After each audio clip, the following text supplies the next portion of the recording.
Ashutosh Sharma sir को, जो हमारे साथ ऑन द स्टेज हमें ज्वाइन करेंगे और साथ ही हमें बताएंगे कि मार्केट लीडर्स जो हैं उनका इन्वेस्टिंग से रिलेटेड क्या ओपिनियन है। So sir, I request you to please join me on the stage and sir के लिए एक बार जोरदार तालियां हो जाए। डीजे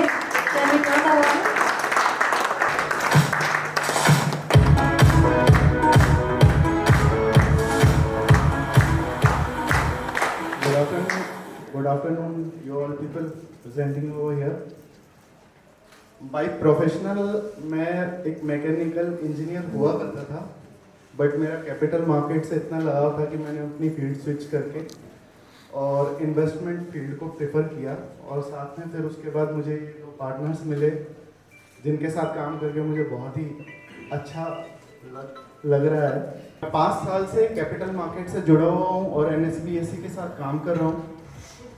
सो बेसिकली अगर कॉमन लेमन टर्म्स में कहा जाए तो मैं शेयर मार्केट में 5 साल से हूँ।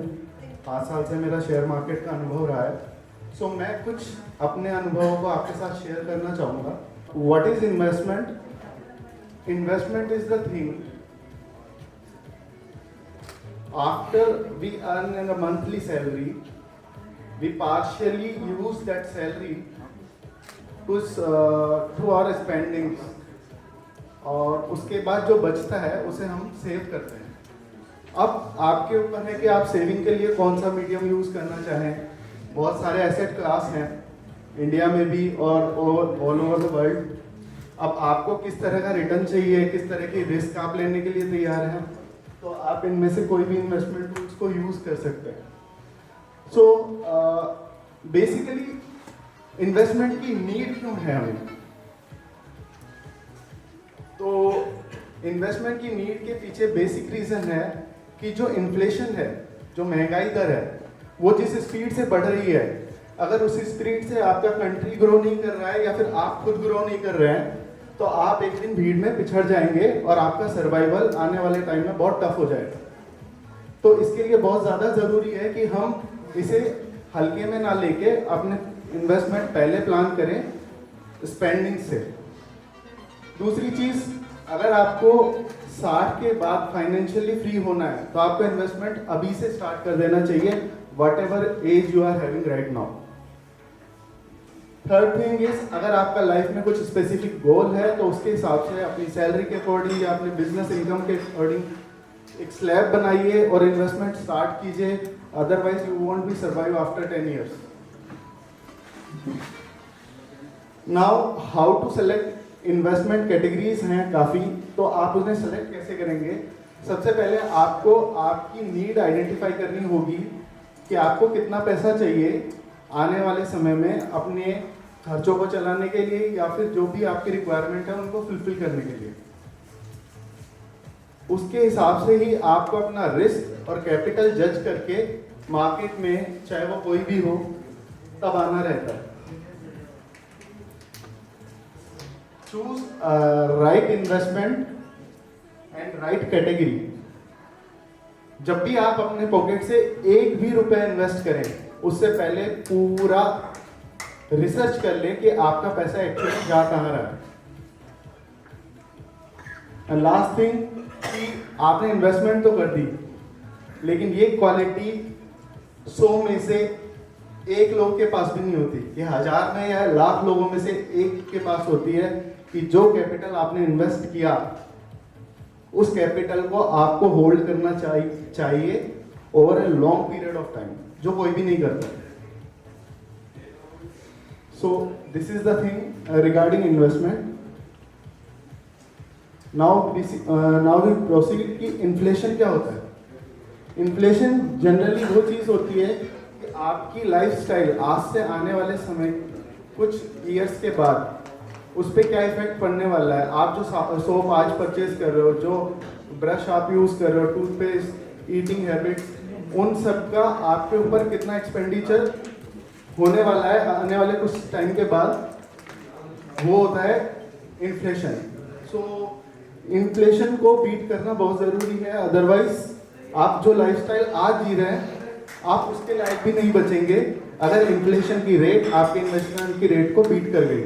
और मोस्टली ये सब इसलिए ज़रूरी है कि इंडिया में एफडी रेट जो अभी है और इन्फ्लेशन रेट जो अभी है, करंट सिनेरियो जो है, लास्ट क्वार्टर की बात करूं तो इन्फ्लेशन रेट है 7.34% और एफडी पे इंटरेस्ट है 6.8%।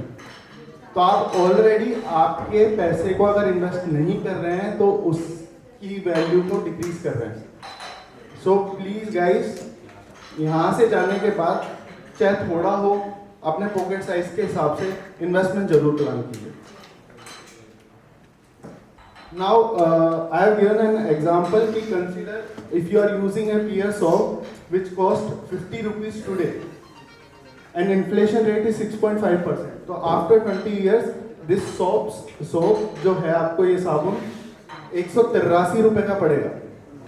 और अगर आप उस 20 साल के बाद उस साबुन को खरीदने के लिए आज एफडी भी कर देते हैं तो भी 2040 में एफडी के रिटर्न के हिसाब से आपको आपकी पॉकेट से 8 रुपए 87 पैसे मिलाने रहेंगे आफ्टर 20 इयर्स एज वेल। तब जाके आप वो पीएस का साबुन उस पर्टिकुलर ईयर 2014 में अफोर्ड कर पाएंगे। So moving on to the next topic, what is return? Return is the difference between what the actual valuation you are holding today on your past investments. So जो भी आपने पहले investment किया हुआ है और आज आपका कैपिटल कितना अप्रिशिएट हुआ है, दोनों का डिफरेंस आपका रिटर्न होता है।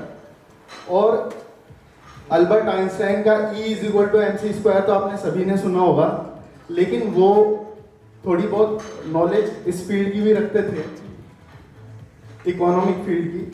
और उनका ये कहना है कि दुनिया में जो 7 अजूबे हैं उसके बाद 8वां अजूबा जो है वो कंपाउंडिंग होता है।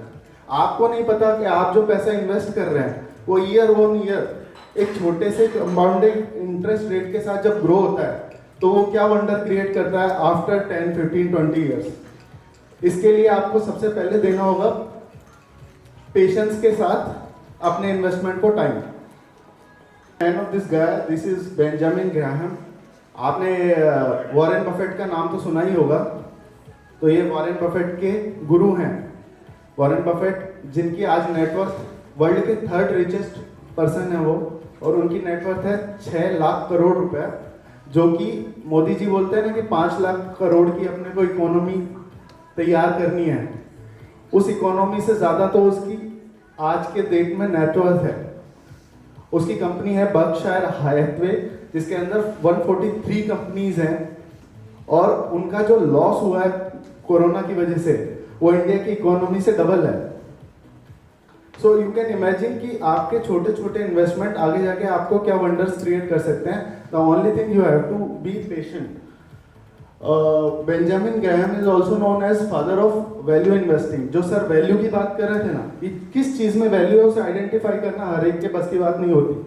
अगर ये 2 लोगों ने उन चीजों को आइडेंटिफाई किया है, ये जो भी आगे के रो में लोग बैठे हैं इन्होंने आइडेंटिफाई किया है, और तो हमें इनके साथ इनका हाथ पकड़कर आगे बढ़ना है, क्योंकि इन्होंने डेफिनेटली बहुत हैवी रिसर्च की होगी इस चीज के ऊपर। राइट। सक्सेसफुल इन्वेस्टिंग होती है कि आप रिस्क तो ले, लेकिन आप उसे मैनेज कर पाए। अगर रिस्क आपके मैनेजमेंट से बाहर चली जाती है तो यू कैन से कि आपके लिए पैर से कुलाड़ी से पैर काटने के बराबर होगी। He is also known as Oracle of Omaha.